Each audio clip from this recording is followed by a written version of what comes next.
Hello, my name is Nicole, and thank you so much for taking the time out to listen. Today, I title this message, Pray in Your Room. Pray in your room. Many people live in apartments, homes, and elsewhere where they are either sharing a room with someone or they have their own room. And this is the place where you feel the safest. This is the place where you have all of your items and you are quite content being in that space for hours. This is the place that you protect, especially if someone is coming in and disrupting your atmosphere.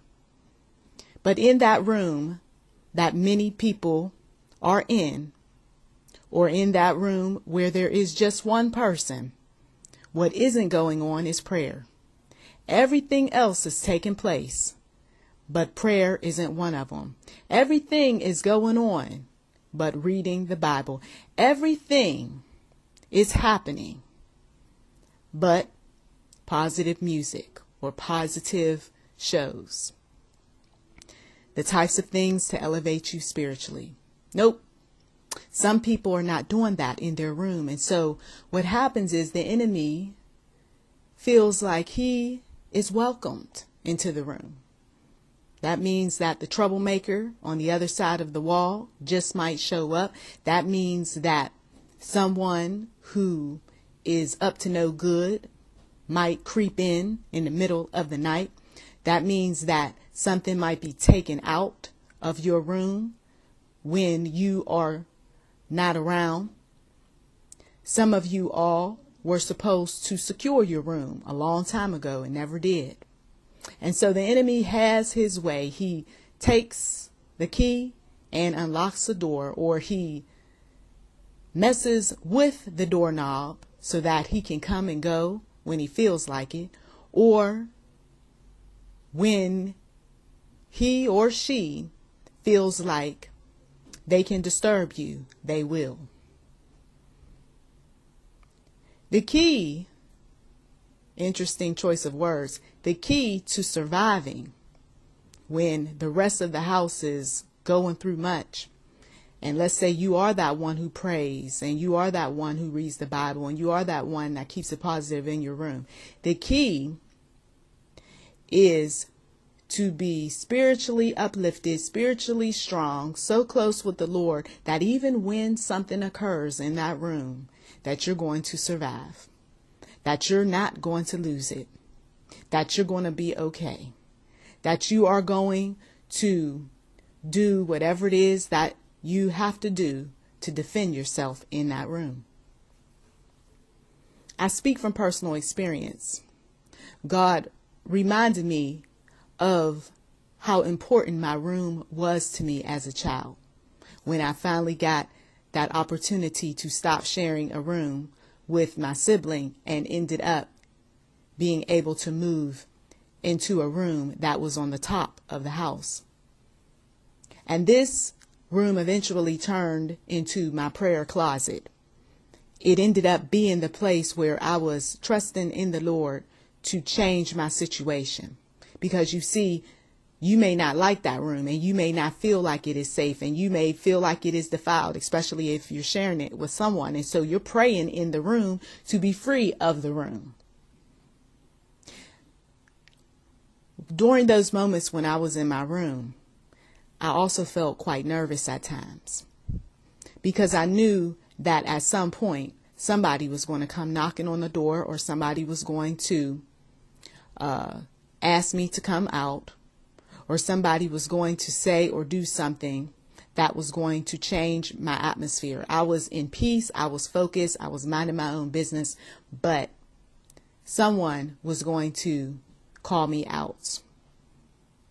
And I will tell you that there is prayer that must take place prior to being called out, because you can be called out of that room, and then the next thing you know, you end up in a argument, you end up in a fight, you end up trying to calm some folks down, you end up just having all sorts of challenges, and they don't have to be yours. This is why so many young people spend so much time in their room, besides liking games and, enjoying their time in their room. They just don't want to be a part of the drama. They know that there is a mother who might be going through her menstrual cycle or her, menopause, or she might be dealing with small children, or she might be frustrated with her husband or boyfriend, and they don't want to be a part of all of that. Some children will detect that they are not wanted, that they do not want us, that they have adults around them that do not want them around. And so the room is a safe haven for them. Okay. The Lord brought my attention to some things. And so even as I speak, I'm in a room where I have to fight for peace. I have to fight for peace because there's a lot of activity, of course, when you have children. When God sets it up so that you can be able to have that space to yourself, no matter what day, no matter what hour, or what have you, enjoy it while you can. Allow him to uplift you. Allow him to talk to you. Allow the visions to come, the dreams. Take a moment to read something that is inspiring, that's motivating. Come up with your plan for the week or for the day.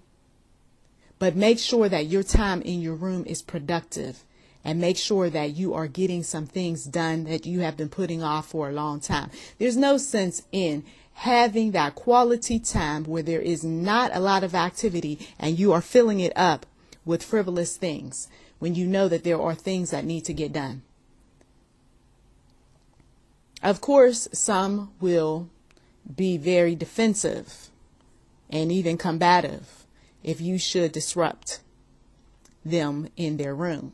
I've come across these individuals, okay? They do not want to be pulled away from anything. Why are you in my space? Leave me alone. But there is a time for all things, and relaxation comes to an end.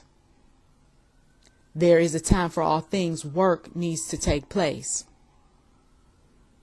And fighting with people and arguing with people and coming up with all sorts of excuses when you know they need you is frivolous. It is fruitless. And if you are trying to get up out of a situation, you don't want to stay in it. You don't want to stay in it. So there's practice that needs to take place, right? God prepares you for what is ahead. And sometimes you are going to have to leave the room even when you don't want to. You see, you might have to pack up a room. You may have to clean a room. You may have to go somewhere else and help somebody with their room. But know that in all of your training, all of your trials, all of, the things that God brings to you, as well as the enemy, that there are lessons to be learned. And in the room, there is a cleansing that takes place, especially if sin has been committed in the room. That is why it's very important to pray. That is why it is very important to consecrate the room and remove any items that are shameful, that are triggering all sorts of negativity, that are filled with all sorts of demonic activity. Do away with them. Your room may be the church because you may not go to the church. Your room may be the nest, like a bird's nest. It may be a nest for your children. Your room may be the place where you escape from those individuals, as I've said in other audio, who are dysfunctional. Your room. Appreciate it. There's so many people in this world who don't have a room. Thank you so much for listening. Please do check the description box for anything related to your situation. And as always, to God be the glory.